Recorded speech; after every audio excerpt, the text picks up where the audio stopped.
le monde, contente de venir vous retrouver après cette semaine de rentrée. Je suis toujours Anne de Anne le chat, vous êtes ici sur une chaîne de couture et un petit peu de tricot aussi. Attendez, je recadre un petit peu, voilà, pour avoir la place ici pour vous montrer les différentes incrustations que j'aurai à mettre au montage. J'espère que vous allez bien, que votre rentrée s'est quand même bien déroulée. La mienne, bien. Bien, sereine, on va dire. Voilà, la sérénité. Ce qui n'était pas arrivé depuis plusieurs années. Donc je suis quand même très contente de ça et pourvu que ça dure. J'ai pas mal cousu quand même les derniers temps, c'est-à-dire avant de reprendre le travail. Et donc ça commence à crouler un petit peu de ce côté-là. J'essaye de vous montrer. Ouais, ça se passe par ici, vous voyez là. Voilà, sous la masse rouge. Et donc il était temps que je vienne vous montrer un petit peu tout ce que j'ai cousu pour mettre ces différentes réalisations couture dans mon armoire. Voilà, on fait un petit point sur ce que je porte. Je porte pour la première fois mon pantalon récif de Maison Fauve, un pantalon qui est très joli dans ce chambray avec des petites lignes de lurex qui est très sympa. C'est la première fois que je le porte et très agréable avec ses détails de jolies poches, des poches également sur l'arrière. Nous avons également ici une fermeture éclair, un zip invisible, et donc je le porte ici avec un de mes petits tops Napa de 13 coquelicots, voilà, que j'aime beaucoup porter sur cette mi-saison, puisqu'il y a des petites manches et que ça fait encore un petit peu moitié estival, donc j'aime bien. Voilà, je vais vous mettre ici, j'ai pris une petite photo, une petite vidéo pour mettre sur mon compte Instagram de ma tenue complète en pied pour que vous puissiez apprécier la tenue, voilà, du jour. Alors, j'ai cousu pas mal de choses, y compris des modèles relativement nouveaux. Alors, ça m'a pris fin août parce que j'avais envie de coudre ce patron que j'avais acheté depuis déjà pas mal de temps, qui est un patron de l'Americana Pattern.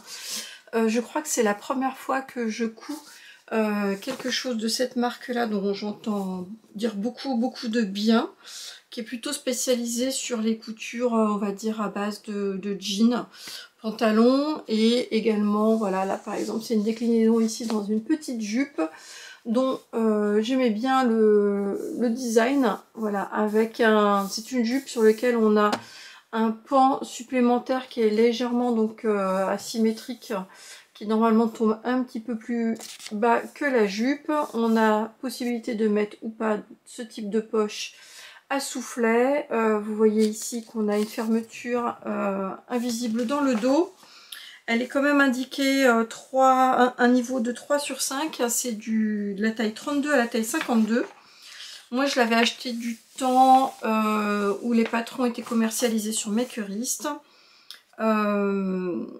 Et voilà, donc j'avais un coupon d'1 mètre de tissu que j'avais acheté chez Mondial Tissu. C'est le fameux tissu rouge que vous avez dû voir apparaître tout à l'heure. Donc c'est une gabardine toute rouge, un beau rouge, et qui a un petit peu d'élastane. Voilà, ce qui est parfaitement intéressant, surtout pour ce type de vêtements un petit peu ajustés. Que je voulais faire. Alors, à savoir que quand on achetait les patrons de l'Americana Pattern sur Makerist, on a le patron, on a les explications, mais on ne bénéficie pas de ce qui fait un petit peu, je crois, la signature de la marque, qui met à disposition également pas des vidéos, mais des sortes d'étapes très détaillées pour chacune de ces réalisations, chacun de ces modèles. Et donc là, c'est pas le cas quand on l'achète par Makerist.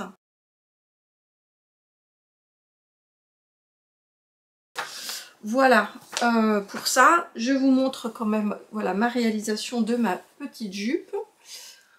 Donc voilà ma jupe, vous voyez que c'est un peu en quelque sorte une jupe, alors un peu droite, entre droite et évasée.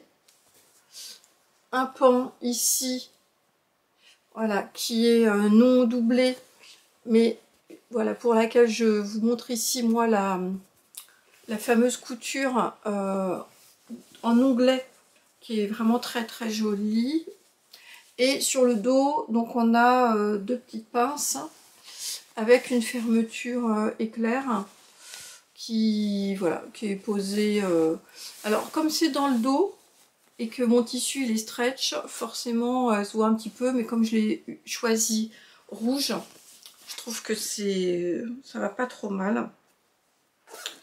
Voilà, donc ça se fait comme ça. On a la ceinture qui nécessite voilà, un petit peu de soin après pour pouvoir la remettre et la finir proprement au niveau du zip.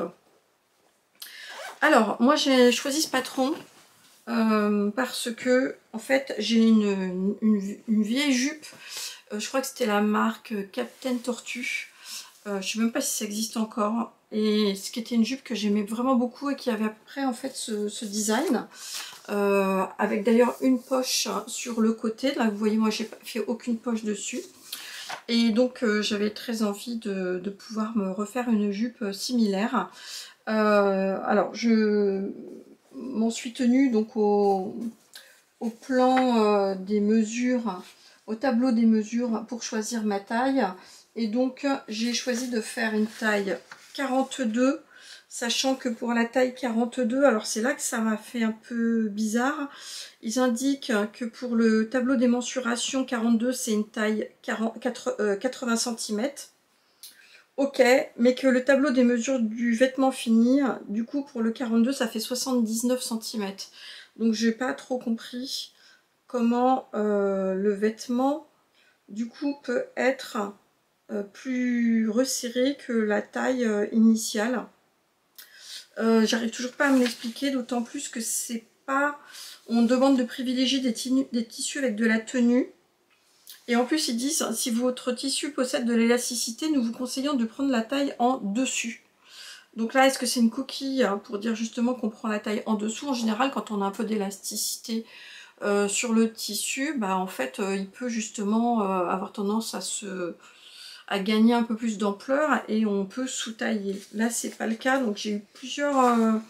Enfin, dès le départ, j'ai eu un point comme ça qui m'a fait que ça m'a un petit peu interpellée. Donc je suis partie sur la taille 42 au vu du tableau des mesures du vêtement fini qui me donnait un 79 cm de tour de taille, sachant que mon tissu avait donc de l'élastane et que je me suis dit que ça allait. Alors ça va, mais il faut pas manger une raclette, hein, comme on dit. Donc cette petite jupe, en fait, je l'imaginais un peu plus ample. Je l'imaginais un petit peu moins près du corps, je l'imaginais un peu moins taille haute aussi qu'elle ne l'est. Je m'imaginais en fait cette petite jupe pour être une jupe de rentrée pour aller au boulot. Et en fait pas du tout, hein, là ce sera remisé pour aller dans ma garde-robe de l'année prochaine, puisqu'elle est quand même près du corps, assez courte. Je l'ai rallongée par rapport à ce qui était préconisé, et donc d'ailleurs vous voyez que je n'ai finalement pas le pan qui redescend au-delà de la ligne de couture du bas, alors que normalement ça aurait été le cas. Il est normalement préconisé d'avoir un ourlet qui est beaucoup plus large que celui que j'ai fait ici. J'ai dû faire 1 cm alors qu'il doit être prévu de faire au moins 3-4 cm. Donc j'ai noté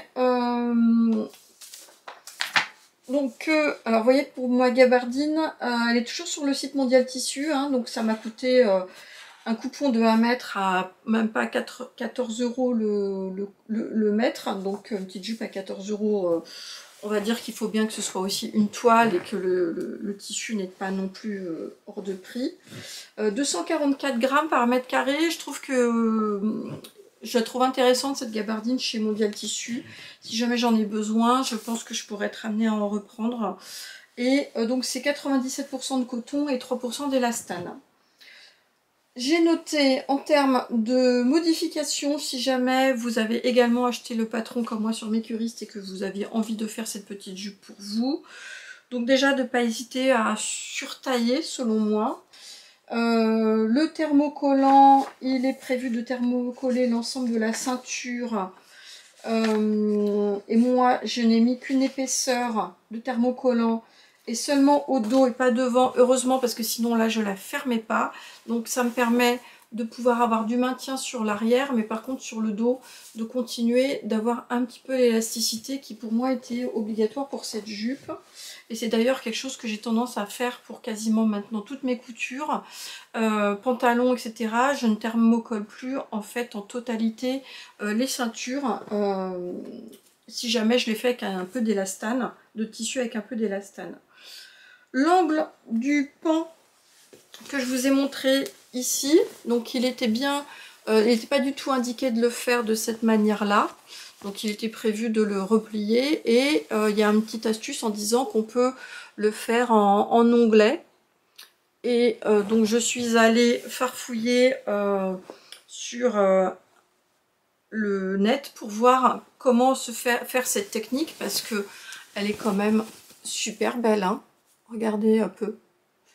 Donc là c'est magnifique là et donc c'est magnifique ici, surtout après quand on vient repiquer. Et donc là, si vous en avez besoin, foncez sur le site, le blog de Sandrine de SB Création, puisque rien qu'en tapant ça, vous tombez tout de suite sur un article comme d'habitude très nourri de photos et d'explications. La seule différence, c'est que elle fait en fait un ourlet ici à l'intérieur dans ses explications, mais elle nous explique exactement voilà quel angle, comment positionner, où est-ce qu'il faut couper, puisqu'on coupe avant de faire une sorte de transversale. Et vraiment, j'adore cette finition, rien que pour ça, je suis quand même contente d'avoir fait cette jupe pour cette nouvelle technique. Et enfin, donc comme je vous le disais, l'ourlet du bas, j'ai fait 1,5 cm au lieu de ce qui était préconisé. Donc au final, c'est une jupe qui est courte et assez ajustée. Et encore, j'ai pris du tissu extensible à surtailler absolument si je refais. Et également à rallonger de quelques centimètres. Moi, j'aimerais bien, en fait, carrément, je pense, si je la refais, surtailler pour qu'elle me tombe un peu plus bas que la taille. Donc plutôt, on va dire, sur le haut des hanches. Et voilà, et qu'elle soit un tout petit peu plus longue. Du coup, là vous allez voir que c'est bien, je la supporte bien le matin, il n'y a pas de problème. Mais elle est limite de me faire des plis, donc j'aime pas du tout quand ça fait des plis. Et surtout au fur et à mesure de la journée, je pourrais pas la supporter une journée complète en fait au travail. Et je ne pourrais pas la mettre avec des collants. Déjà là je trouve que c'est limite pour voir la marque des sous-vêtements de la culotte. Donc voilà, donc il faudra pas que je reprenne trop de poids si je veux la porter. Donc voilà pour la petite jupe Dakota et mon retour en ce qui la concerne. On passe à une deuxième série de réalisations. Alors cette fois-ci, le temps, on va dire, commençait un peu à pas à se rafraîchir, mais elle est partie radicalement de 30-35 degrés à une vingtaine de degrés. J'ai eu envie de sortir un certain nombre de coupons de jersey de mon stock, parce que mine de rien, des coupons de 2 mètres par exemple, ça prend de la place. Et j'ai donc décidé de faire un modèle que j'ai déjà fait une fois et que je porte beaucoup en jersey, et en plus qui est mi-saison compatible.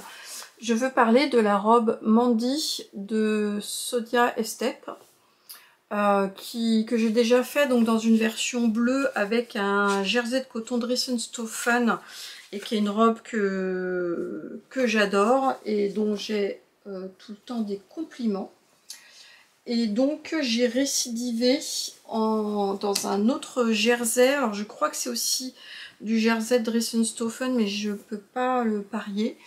Et j'avais ce coupon vert bouteille, vert forêt, vert bouteille, je sais pas, entre les deux. Voilà, dans laquelle j'ai reproduit exactement la même robe avec les mêmes modifications que j'avais faites, hein, c'est-à-dire très longue, des fentes et l'encolure que j'ai très légèrement bougée. Donc là, je l'ai cousu et je l'avais amené mes derniers jours de vacances. J'étais repartie en Bretagne, donc à Vannes. Donc je me suis dépêchée de la porter tout de suite, tellement j'adore cette robe. Et j'aurai peut-être l'occasion de vous inclure d'ailleurs quelques petites photos du coup de bord de mer. Alors cette robe, moi j'ai dû la faire en 12, mais j'ai retrouvé apparemment que c'était plutôt du 10. Donc en fait moi je l'aime pas non plus hyper moulante et j'utilise largement le système du nœud pour pouvoir la resserrer. Ce qui fait qu'elle est ainsi, je trouve, parfaite. Et puis comme ça me donne la possibilité, si jamais j'ai vraiment besoin, de toute façon on peut venir aussi la reprendre puisqu'elle est quasiment cousue qu'à la surjeteuse. Donc on peut aussi la reprendre sur les côtés.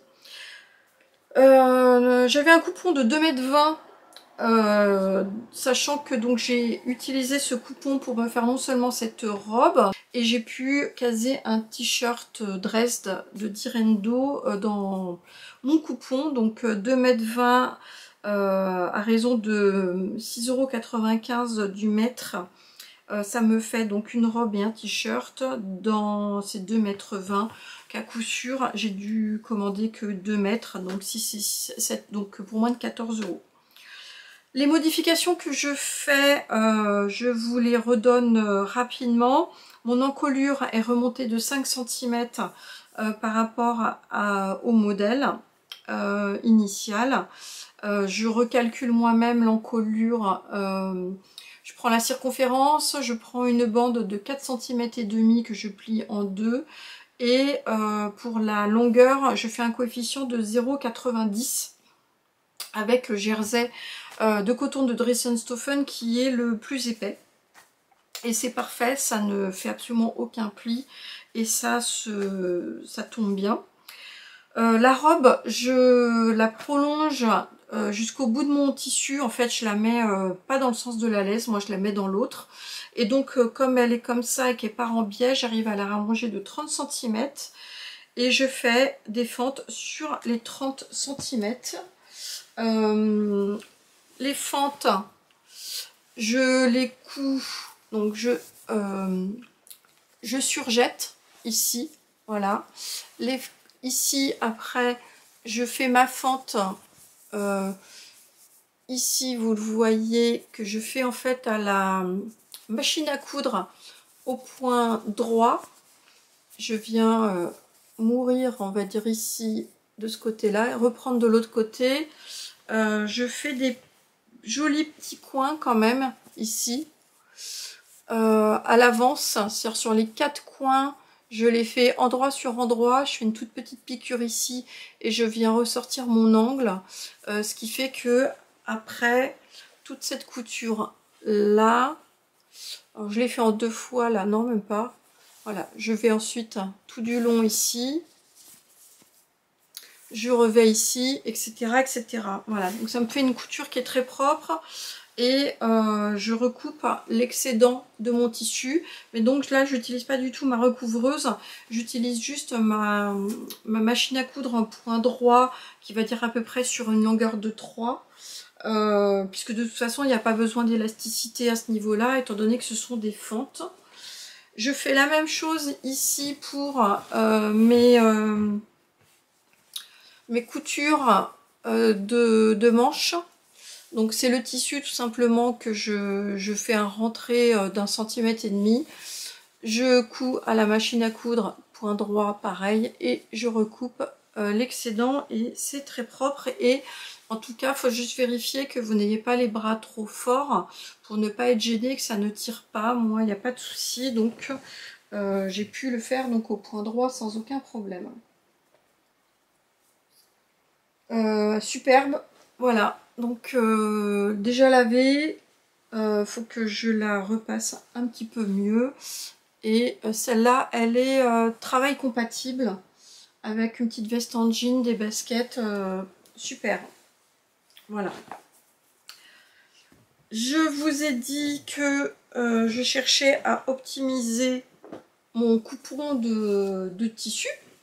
Et donc, voilà le t-shirt Dresde de Direndo, voilà, que j'ai pu faire dans ma chute. Et j'ai complètement optimisé ma chute.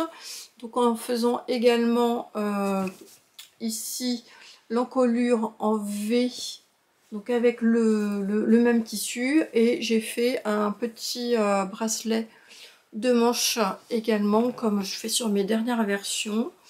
Il n'y a que le bas, alors ça apparaît plus que ici, c'est du gris. Ça apparaît très fort contrasté, plus qu'en vrai. Et donc voilà mon petit t-shirt Dresde de Direndo. Je l'aime beaucoup depuis que je l'ai surtaillé. Je l'ai redécalqué en taille 42 au lieu des tailles 40 que je faisais précédemment. Et je trouve qu'il est tout à fait un peu dans l'air du temps, des t-shirts qui se veulent pas trop près du corps à l'heure actuelle. Donc moi, ma base ici de t-shirt avec les manches à même, c'est Dresde. Et sinon, avec des manches rajoutées, je fais le t-shirt Brad de Jolie Lab. Voilà. Voilà pour ça. Je vais assez vite, hein, vous connaissez déjà ces modèles que je vous présente quand même assez régulièrement. Je vais continuer d'aller vite, hein, puisque je vous disais que je faisais un peu de tri dans mes coupons de jersey. Et alors celui-là, je ne sais plus d'où il vient, mais il me restait un jersey de viscose qui apparaît ici translucide, mais qui n'est pas tant que ça. Dans lequel je devais avoir 1m50, je pense. 1m50, 1m60 peut-être. Et donc j'ai pu recaser aussi une autre robe. Voilà.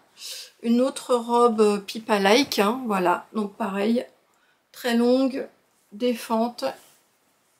Exactement la même chose. J'ai utilisé, vous voyez, le tissu également pour faire en guise de bord-côte. Et elle a un autre tombé. Elle est plus fluide dans du jersey de viscose. Mais moi, elle sera impeccable, ne serait-ce que pour traîner à la maison quand je reviens du boulot. C'est vraiment le genre de robe que j'adore mettre. Si en plus je ne la mets pas pour aller au travail. Mais donc me voilà parée en guise de robe jersey. Et je vais pouvoir évacuer une ou deux autres que je porte beaucoup mais qui commencent à être un petit peu usées, enfin d'autres types de robes longues en jersey. Donc ça me permet quand même aussi de renouveler un petit peu ma garde-robe et de sortir ce qui était un peu trop usé. Je vais revenir maintenant sur une réalisation couture nouvelle. Voilà, donc là je crois que j'ai pas encore marqué d'annotation. Et celle-ci elle tombe tout juste, on va dire, de ma machine à coudre. Puisque nous sommes lundi 9. Et donc ce week-end, je suis allée chez ma copine Servane. Et en fait, elle m'a poussé à ce qu'on se fasse une séance de couture sur un vêtement dont on avait toutes les deux acheté en fait une box, un kit couture. Et il s'agit de chez Moi Je Couds, de la veste Snap. Voilà, alors juste pour reprendre la petite histoire, donc c'est l'année dernière au mois d'avril-mai, donc on a fait un week-end couture avec Claire, donc de Patron Moi Je Couds. Et en fait on était 4 à être sur ce week-end couture, 4 copines, et l'une d'entre nous a justement avait comme projet sur ce week-end de faire la veste snap. Et donc ça nous a beaucoup donné envie. Et donc à l'époque, Claire travaillait donc en partenariat avec sa copine qui tenait la boutique Mon Joli Coupon, qui commercialisait donc les box, hein, donc elle est entre elles deux, voilà, elle s'arrangeait pour que ça puisse être la box hein, qui permettait de tout avoir, le tissu et la mercerie pour pouvoir faire la veste snap. Donc moi j'avais acheté la version avec le molleton bleu marine, donc c'est du sweat hein, qui est tout molletonné en fait à l'intérieur, hein, sachant que je l'ai lavé. Donc il est vraiment très très beau, assez épais, il se travaille très bien. Et Servane avait acheté la version kaki. Et donc elle m'avait dit, tiens, j'ai la flemme de me lancer toute seule, est-ce qu'on se lance toutes les deux dessus? Donc c'est ce qu'on a fait. Donc on a fait une séance de couture un samedi après-midi. Et chacune de notre côté, on a fini nos réalisations couture dimanche. Voilà. Je vous montre tout de suite ce que donne ma réalisation, sachant que je viens de poser du coup les pressions. Et ça, j'adore, j'adore, j'adore ma réalisation de ce petit blouson type un petit peu bombers. Voilà, donc on a déjà le détail. Vous voyez ici les jolies surpiqûres.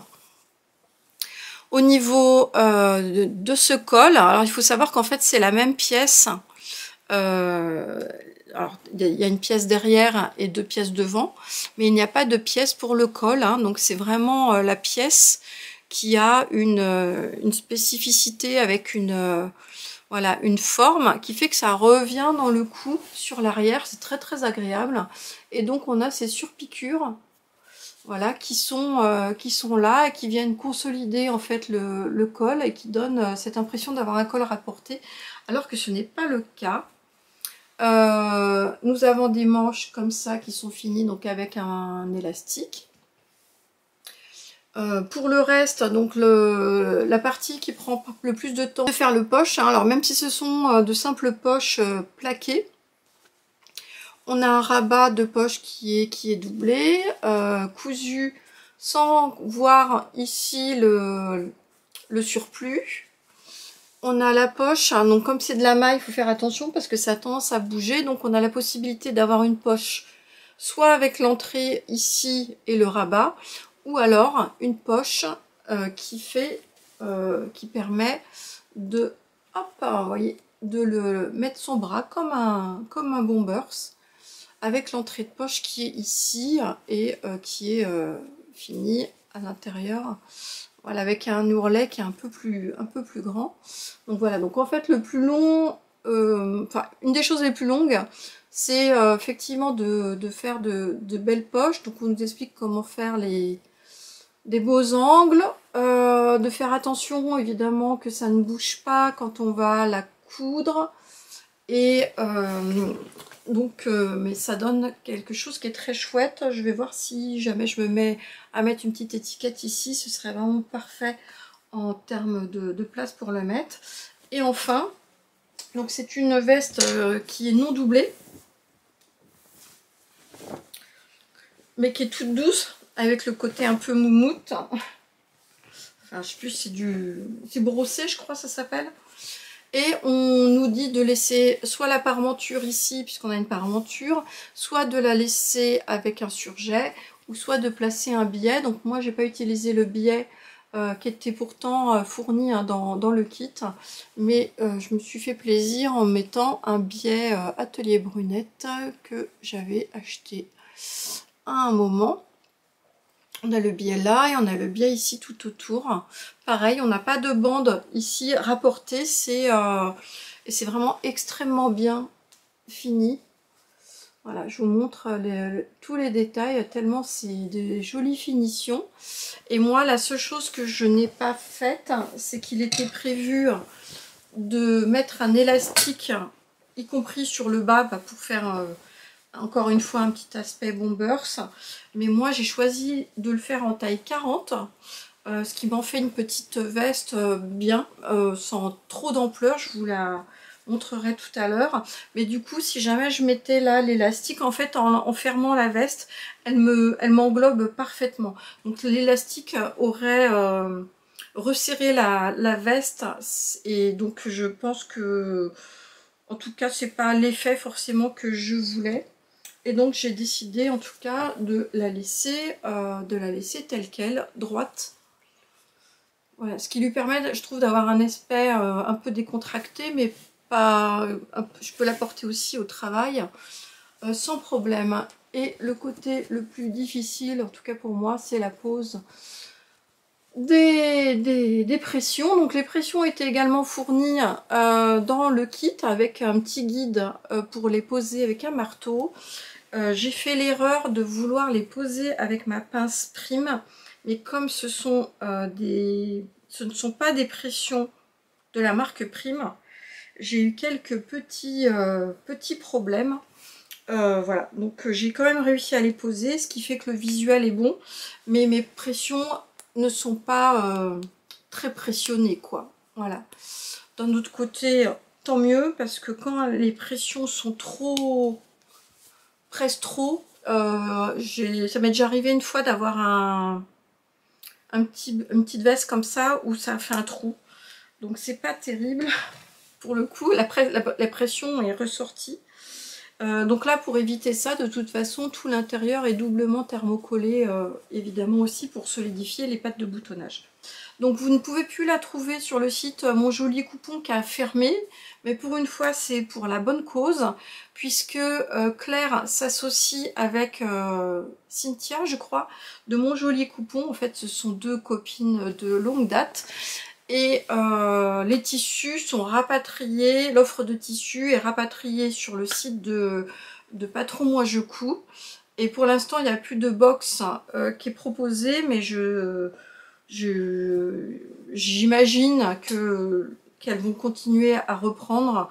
Et donc, elles se sont associées, en fait, d'après ce que j'ai compris, au sein finalement de la même entreprise, l'entreprise de tête étant désormais Patron Moi Je Couds, voilà.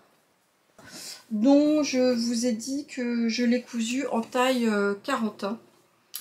Ça va du 32 au 52, 2 ciseaux sur 3. Il y a quand même un petit peu de temps, effectivement, pour pouvoir le réaliser, mais ça se... Voilà, ça... J'adore... suivre les livrets, ça se suit extrêmement facilement. Je sais pas, il y a des logiques comme ça. Alors la seule chose que j'ai modifiée, j'ai noté, c'est que moi, la patte de boutonnage, j'ai sous-piqué ici, c'est pas prévu au départ, mais en fait, à la fin, il est prévu de surpiquer. J'aime bien sous-piquer parce que je trouve que ça se place tout de suite mieux. Il y a une vidéo, ou du moins en tout cas des vidéos aussi pour sur la chaîne YouTube de Patron Moi Je Couds pour aller voir les différents détails marquants de cette... voilà. Là par exemple la pose du biais, hop, on nous insère des petits codes, hein. Ils sont pas du tout sur une chaîne privée, vous pouvez aller voir les différentes astuces de montage sur la chaîne YouTube de la créatrice. Alors, ma dernière réalisation couture, et pourtant c'est celle que j'avais réalisée il y a un petit peu plus de temps. Donc, il s'agit de la box Craftine. Vous savez que je suis sollicitée depuis 3 box pour les réaliser en avant-première. Alors, je paye ma box, hein, mais je la reçois en double pour pouvoir réaliser les 2 projets de la box Craftine et envoyer mes photos à Craftine pour qu'ils puissent les mettre sur leur site, entre autres. Donc là, moi, j'avais reçu la box juste avant de partir en vacances au Cap-Vert. Et donc, j'ai eu le temps, en fait, je les ai avertis, mais j'ai eu le temps de ne faire qu'une version sur les deux. Donc, je vous aurais mis ici le petit dépliant là pour montrer quelles étaient les 2 propositions. Donc on avait un top avec un effet cache-cœur et l'autre était plutôt une sorte de petit soupule à utiliser avec un un galon de dentelle. Alors moi je vais être franche, là ça faisait... Jusqu'à présent j'ai toujours été ravie, surtout les derniers temps, des propositions et patrons et tissus de crafting. Là ça a été clairement moins le cas. Alors le bon côté c'est que voilà, le coupon de jersey qu'on a reçu c'était celui-là. Donc c'est un jersey de coton qui est de très belle qualité, hein. Voilà, donc il est pas du tout translucide, il est épais comme il faut et il est vraiment, c'est du jersey côtelé, il est vraiment de très belle qualité, couleur on va dire un peu crème. Alors couleur crème, moi c'est pas tout à fait dans ce que j'ai l'habitude de porter, donc c'est pour ça que déjà on était en plein été, et même en plein été moi c'est pas une couleur que je porte, en tout cas vers laquelle je vais spontanément. Bon après j'étais super bronzée donc ça allait bien aussi à mon teint, hein. Mais donc ça c'était la première chose. Et la deuxième chose c'est que j'étais pas hyper... Alors quand on le reçoit, nous on recevait que de toute façon que le petit dépliant, donc en fait on ne voyait aucun visuel porté des deux modèles. Et bon ça me le faisait moyen. J'ai décidé de faire le top Dolcetta. Voilà, qui est celui-là. Et alors, moi, c'est tout à fait ce que je porte. Vous m'avez déjà vu plusieurs fois avec des robes, justement avec cet empiècement qui a plutôt tendance à mettre la poitrine en valeur et ce twist-là. Mais du coup, comme je l'avais déjà fait sur un autre modèle, alors il faudrait que je retrouve, je crois que je l'ai déjà fait sur un modèle de Patidou. Si je le retrouve, je vous le mettrai là. Et en fait, avec le recul maintenant de cette cousette-là, la technique du twist est beaucoup plus facile dans le modèle en fait que je vous montre là que dans celui de crafting. Celui de crafting était pas facile à faire. Et je suis un peu sceptique en fait sur le montage et sur le rendu. Et sur le fait de le faire avec ce tissu là. Voilà, donc je vous aurai vraiment la globalité de mon avis, hein. Donc de toute façon j'ai pas d'injonction de vendre non plus des projets. Moi je l'ai fait et je vous indique quel est mon ressenti. Donc moi j'ai décidé de faire donc le top Dolcetta. Je l'ai fait en taille 42, j'aurais pu le sous-tailler finalement parce que la maille comme ça elle est très extensible et j'aurais pu le faire en taille 40. Mais le taille 42 est pas mal. Et on avait un coupon d'à peu près 1,60 m pour réaliser le projet. Donc sachant que quand on fait celui-là, on nous indique de toute façon qu'on n'en aura que pour 1,20 m. Donc ça signifiait que j'allais me retrouver avec au moins 40 cm de plus sur ce projet. Et donc moi, vous commencez à me connaître, même les projets crafting, d'ailleurs ils le savent, j'aime bien les modifier, les rallonger, faire des petites choses pour expliquer quelles sont les modifications que j'ai faites. Et du coup celle-là, pour éviter de me retrouver avec un top que j'aurais peut-être pas forcément mis, ou peut-être que si, j'en sais rien. Toujours est-il que non seulement j'ai fait le top que vous voyez ici, mais que voilà, je l'ai aussi rallongé en robe, pareil, avec des petites fentes, hein, exactement comme les deux précédentes robes que je vous ai montrées. Donc voilà ce que j'ai fait dans le coupon, voilà, en utilisant la totalité du coupon.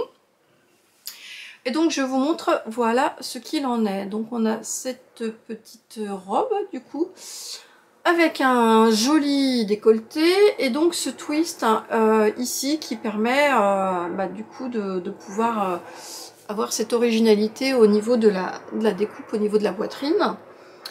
Ici donc on a une découpe ici et le tissu en dessous qui est un simple rectangle. Je l'ai évasé, voilà, pour que ça puisse me donner ma robe. Les fentes, je ne reviendrai pas dessus, j'ai juste fait 20 cm cette fois-ci, mais j'ai fait exactement comme ce que je vous ai indiqué précédemment pour les techniques de finition. Et les petites manches, je ne les ai pas bougées, je les ai faites aussi telles qu'elles étaient préconisées pour quand même pas dénaturer non plus complètement le projet. Mis à part le fait que je l'ai rallongé, donc je l'ai rallongé de 45 cm au final par rapport au top. Les finitions sont pas mal, hein. Alors, on a l'arrière qui est un dos simple. En revanche, les pièces du devant, pour faire le twist, en fait, sont intégralement doublées. Voilà, donc c'est doublé et c'est surjeté ici ensemble. Et donc on a ce petit jeu, vous le voyez ici. Et je vous montre l'arrière pour vous montrer comment c'est. Donc en fait, le jeu pour twister, il faut d'abord mettre les pièces endroit contre endroit pour faire les deux demi-pans. Et après, on a un jeu de fronces. Donc, il faut faire les fronces à 4 reprises, en fait, pour arriver, en fait, voilà, à faire ceci. On fronce et on fait des points, je crois même à la main. Et on noue le petit top. Alors, je pense que ce serait pas mal dans un jersey de viscose. Parce que ici, en fait, moi, ce que je trouve, c'est que le jersey, il est trop épais. C'est du jersey côtelé. Et comme il est doublé, là, je l'ai pressé au fer pour lui donner un petit peu moins d'ampleur. Mais je trouve qu'effectivement, il est trop épais pour ce type de projet. C'est mon avis tout à fait personnel. Mais du coup, je trouvais aussi que les explications en fait pour pouvoir faire le twist, c'était pas hyper facile. Et je vois d'ailleurs que sur le site de Craftine, il y a beaucoup de personnes qui ont des plis énormes ici. En fait, je pense que tout le monde ne fait pas le nœud de la même façon ou dans le même sens. Ce qui fait que ça donne pas toujours quelque chose, je trouve, de très gracieux au niveau ici du décolleté. Moi, en fait, je l'ai fait, je l'ai redéfait, j'ai mis du temps avant de comprendre. J'avais indiqué à Craftine que sur le livret, on voyait pas l'endroit de l'envers et je crois qu'ils l'ont modifié au final pour que ce soit plus simple à comprendre. Et je pense que ça vient de là. J'ai pas fait la même façon ici de faire la bande d'ourlet sur l'arrière du dos, puisqu'il était de mémoire prévu de faire un simple rentré. Et moi, en fait, pour celles qui se rappellent, j'ai fait comme le top Sophia de la Maison Victor, c'est-à-dire qu'en fait j'ai pris une bande supplémentaire, je l'ai posée un peu comme un biais et je l'ai mise en sandwich ensuite dans cette partie-là, ce qui fait que ça me donne quelque chose, je trouve, de beaucoup plus propre. Donc en tout cas voilà, donc ma réalisation elle est faite, je n'aurais pas fait la deuxième, j'aimais pas trop le côté un petit peu soupule avec galon de dentelle. Donc voilà tout ce que je voulais vous dire sur cette box Craftine qui donc était voilà un peu plus nuancée, mitigée par rapport à mes dernières réalisations et par rapport à mes dernières impressions. On va finir avec une dernière réalisation, cette fois-ci en tricot. Vous savez que j'ai ralenti pas mal mon rythme de tricot, mais toutefois cet été, j'avais déjà réalisé un top Cadaqués au début de l'été.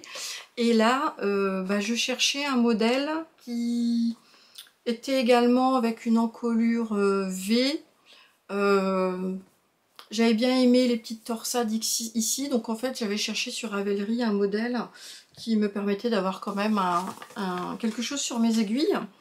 Et je suis tombée sur, alors je vous le mettrai ici parce qu'on ne voit pas grand chose ici, peut-être que si. Il s'agit du Hope Top sur lequel je suis tombée. C'est un modèle qui est sorti en 2024. C'est un modèle de Gudrun Fezel. Voilà. Et donc c'est un modèle en anglais qui est sorti en 2024.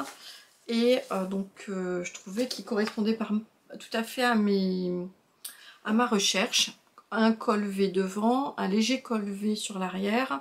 Et puis donc il avait quand même un petit truc sympathique avec des petites torsades à réaliser tout au long de l'encolure ici, également au niveau des emmanchures. Côté laine, j'avais acheté de la bébé Merino de Fonty, que voici. C'est la première fois que je tricote de la bébé Mérinos, et peut-être la première fois que je tricote de la Fonty d'ailleurs. Donc la bébé Mérinos qui est dans cette jolie couleur plutôt corail. Et je l'ai acheté, j'avais acheté 4 pelotes je crois, donc dans une petite mercerie en local sur Tours. 200 mètres 50 grammes, donc on est vraiment sur une épaisseur fingering. Et je crois que j'avais pile l'échantillon, qui était un échantillon de 30 mailles sur 39 francs, je crois. Non, c'est ce qui était marqué ici. Mais moi j'avais l'échantillon là, qui était plutôt autour de 26 mailles, je crois. Où est-ce que je vous trouve ça? Ah, je sais plus. Si, c'est 26 mailles sur 36. Et donc moi j'étais avec du 3,5, j'étais sur l'échantillon. Voilà, donc ça correspondait pas à ce qui était marqué là. Et donc moi j'étais bonne sur l'échantillon. Voilà ma réalisation de ce petit top qui est très joli. Voilà, donc vous voyez, je trouve qu'on a une jolie définition de points. Il y en a beaucoup qui, voilà, qui disent que la bébé Mérino, alors elle est un peu molle, on va dire, elle est toute douce. Elle est un peu molle, ça s'est quand même un petit peu allongé au blocage. Et c'est très agréable à tricoter et à porter. Donc les petites torsades donc, sont toujours les mêmes à faire ici. Toujours les mêmes à faire dans l'autre sens ici. On a ici, ça se rejoint. Et on a pareil de l'autre côté. Voilà. Le montage, c'est un peu comme le Cadaqués, c'est-à-dire qu'on... Alors non, pas tout à fait. Le montage, on commence à monter ses mailles ici. On fait ça. On vient reprendre en fait... Vous voyez ici, on vient reprendre en fait ces mailles. On les reprend sur le demi-dos. On fait pareil de l'autre côté. On rejoint à ce niveau-là en finissant bien la torsade. Et après, bah voilà, on continue ici pour finir les emmanchures. Et une fois qu'on arrive ici, et bien après, c'est tout droit. C'est tout droit. J'ai fini par quelques rangs de côtes. Je sais plus si c'était ce qui était préconisé, mais donc moi j'aimais bien. Et puis voilà. Alors le seul petit... Alors les petites torsades, elles se méritent hein, quand même parce que je me suis trompée plusieurs fois. Il fallait... Bon, par inattention, hein. Mais il faut quand même juste faire un petit peu attention. Je m'étais trompée aussi là. Et alors ici par contre ce qui se passe c'est que ça faisait des trous. En fait là, c'est là où je vous dis que la laine elle est un peu molle. Et donc ça a tendance à se détendre. Et donc ça me faisait vraiment des trous. Ce qui fait que j'ai fini par reprendre un brin de fil sur l'arrière. Vous voyez, je l'ai passé comme quand on rentre ses fils. Donc ça se voit pas du tout au porté. Ça se voit pas du tout. Mais ça m'a un peu resserré justement ici. Et je suis en train de voir que je vais sûrement devoir le faire sur le côté.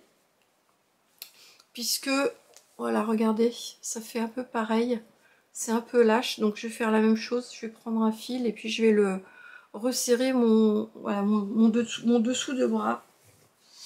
Mais il est très bien, d'ailleurs ça irait très bien avec mon pantalon.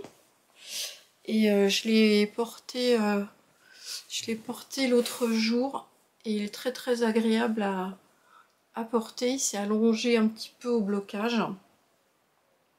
Et je suis très contente parce que je trouve qu'il a une jolie couleur qui me change un petit peu de mes roses bleus, etc.